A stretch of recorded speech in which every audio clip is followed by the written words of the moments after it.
Dzina la Tate ndi la Mwana ndi la Mzimu Woyera. Amen. Ambuye akhale nanu, akhalenso ndi mzimu wanu. Pa zonse zimene tichita moyo wathu wa tsiku ndi tsiku, tisafulatire Mulungu. Ndipo ndi Mulungu yemweyo amene amatigawira nzeru, yemwenso ndi Mulungu amene potithandiza kutunikira muzochitika zonse za moyo wathu.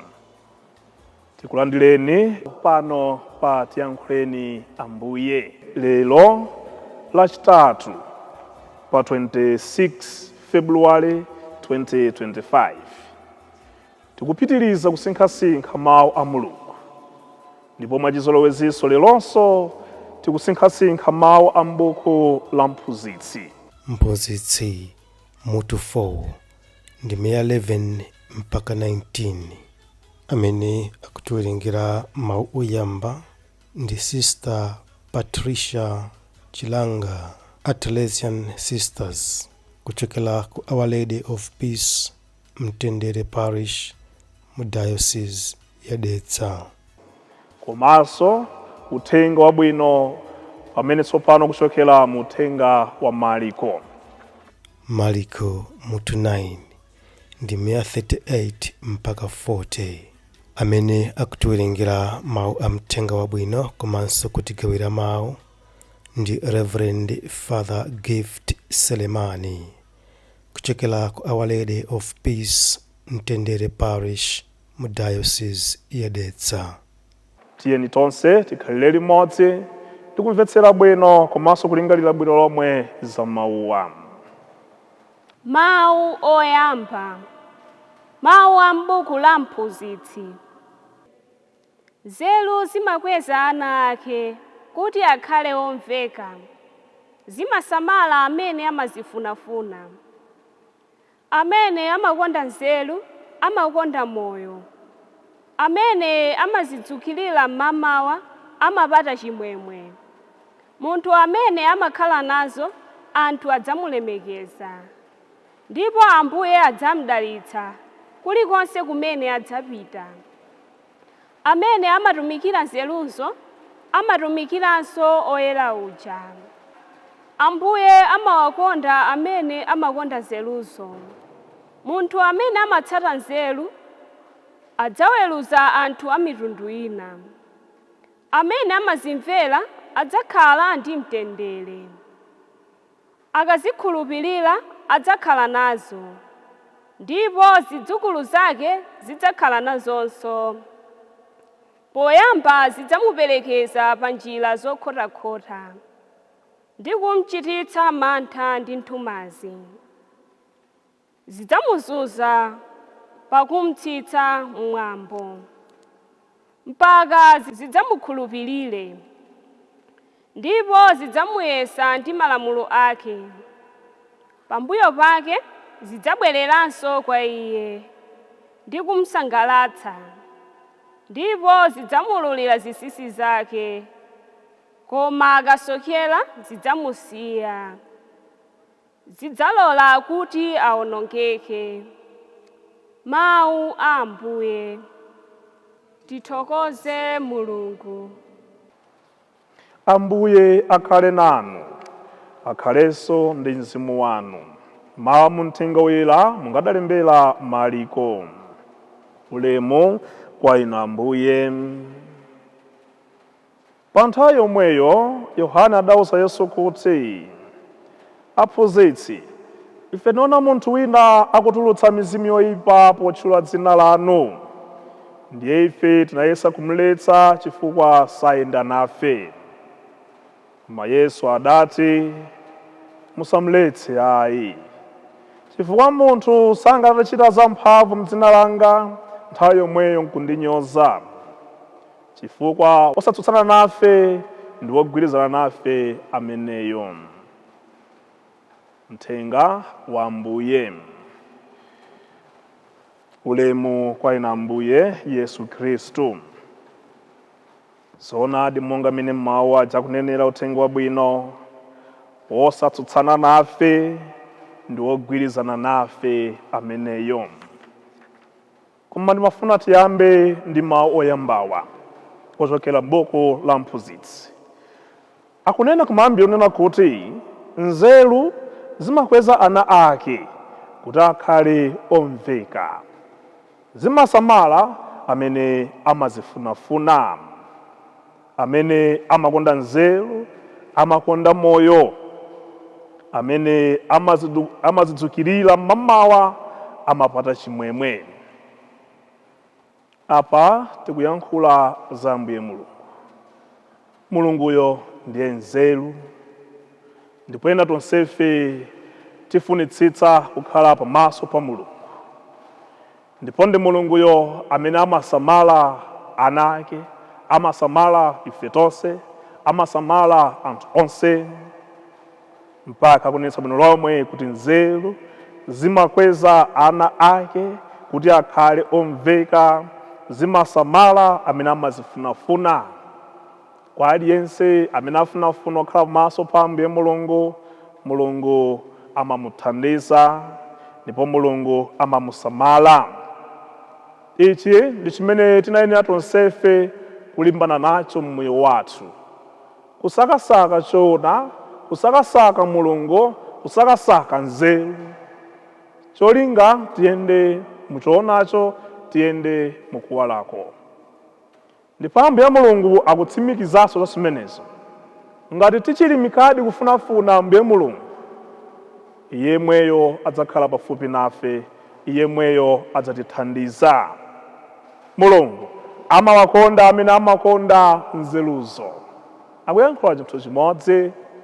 Iye Mulungu amakonda ana ake, Iye Mulungu amawakonda anthu onse amene asakasaka ndipo afunitsitsa kuti akhale ndi kuyenda limodzi ndi Ambuye Mulungu. Mpake machitidwe athu ngati anthu anayenera adzisiyana kwambiri ndi zinyama, adzisiyana kwambiri ndi anthu ena amene sakhulupirira Mulungu. Timasaka nzeru, tikusaka Mulungu, tikufunitsa kukhala pafupi ndi nzeru zomwe ndi Mulungu. Mpake machitidwe athu ife ofunafuna Mulunguyo ayenera ndithu kukhala ena. Tikachita zosemphana ndi nzeru, zosemphana ndi Mulungu, mpaka anthu ambiri amadzidzimuka, zakhala bwanji, chachitika ndi chani, zosatheka, ndipo ambiri sazakhulupirira. Potengera kuti ife tinenera ndithu kukhala anthu olingana ndi nzeruzo ndi Mulunguyo. Muthenga wabwino tsopano akupitiriza kuti mwa zinthu zimene ife tomwe timakhala tikulimbana nazonso mmoyo wathu wa tsiku ndi tsiku. Muja Yohana kunenera aphunzitsi, tinaona munthu wina akutulutsa mizimu yoyipa potchula dzina lanu, ndiye ife tinayesa kumuletsa chifukwa sayenda nafe. Tsankho. Tikaona pa dziko lapansi pano, Mulungu amapereka ndipo adapereka mphatso zambiri. Mama mphatso zambiri zimenezi sadazipereka kwa munthu mmodzi ayi, amaziperekanso kwa anthu angapo. Chitsanzo choyamba, kuimba. Simudzapeza dolo mmodzi yekha woyimba ayi. Lero dzayamikira awa, mawa dzayamikiranso awa, nkuja tiyamikiranso awo. Tiyeni tibwere mu chechi mmene muno, mmene akwaya mukuimbira. Sikuti pali mawu amodzi pakwaya apa ayi, pali mawu angapo, anayi plus. Imene ndi mphatso imene Mulungu ayika pakati pathu. Ndipo amakapatsanso ntchito zosiyanasiyana m'maderamo, m'makukamo.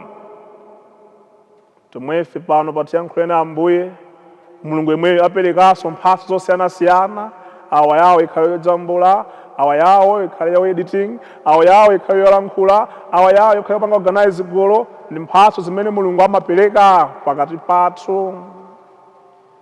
Ndiye chimene tifuna kuyankhula apa nkunena kuti ngati mukumana ndi munthu wina kapena mukumana ndi anthu ena amenenso nawonso ali ndi mphatso ngati yanu, musamakwiye makosana, musamapse mtima makosana, pakuti Mulungu mphatso imene sadapereka kwa inu nokha, adaperekanso kwa ena.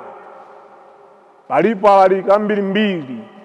Ngati iwe umatha ndiye kumana ndi anzakonso amenenso amatha, usafike popsa mtima mafoti mphatso imene ikhale iwe yekha.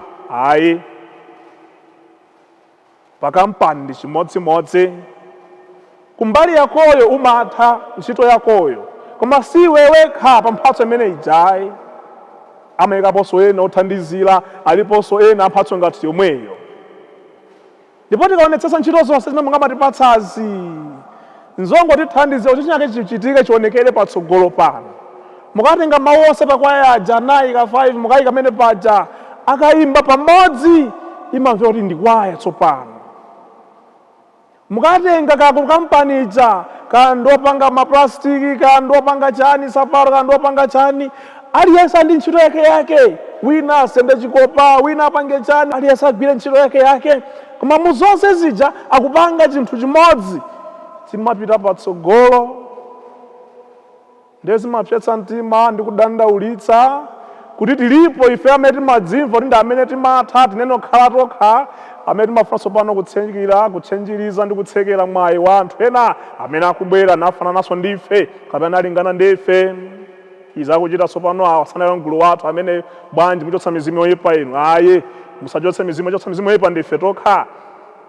Si wa mgulu lathu. Ambuye Mulungu akukwana ndipo akutsutsa zinthu zimenezo. Ngati inu mmatha kuyimba mbali ena, yasakubwera mbali ina, zipita patsogolo, zithandiza kuti zinthu zimveke bwino lomwe. Koma mukamba kuti muwapondereze ena aja, poti amathabwera kuyimba tinala, amathabwera kuyimba oto, mufuna muyimbe nokha, sizingathe kuyimba mawu onse nokha kaya. Mubwere pamodzi nonse, zimveka bwino lomwe. Pakampani paja agwire zawo zonse zipita patsogolo. Mukayamba kunena kuti ine ndine, awa si ine, awa mwakuti zonseje zimapropotera, zimatha, zimatsika pansi, zimabwerera mbuyo. Ndi akutipempha chonde siyani khalidwe limenelo. Mipingo imene ndi nyachi, chisimo chakwaipa zedi. Tsiku lonse kwachera muja mpaka na iri kukambirana za mpingo wina, zikupindulirani chani? Timanthokozanso ina amene mmakhala bizo makamba za mipingo ina, ife mmathandizira anthu anuwo kuti adziwenso zambiri za mpingo winawo. Mupitirize, mugwire ntchito yabwino kwambiri, pakuwalulanso ena kwambiri zedi. Mpaka ambisa amachokaso, mapeso kumene kuja mukuwalula kuja. Koma nzopanda phindu zimene mmakhala mukuchita. Ngati muli ndi mphatso yakuchiritsa mu mpingo mwanumo, tamanchiritsani. Ngati muli ndi mphatso yakulalika, tamalalikani. Ngati muli ndi mphatso yakugawa, tamagawani. Aliyense akachita zimene akachonso zimene zija, nonse mugwira ntchito ya Ambuye Mulungu. Si nkhani yonyozana ndi kubwezana pansi, kubwezana mbuyo. Awa mwakuti sizikupindulirani zimenezo mutaya nthawi yanu. Tili ntchito zambiri pa dziko lapansi pano. Ya Ambuye Mulungu akutsutsa khalidwe limenelo kuti chonde.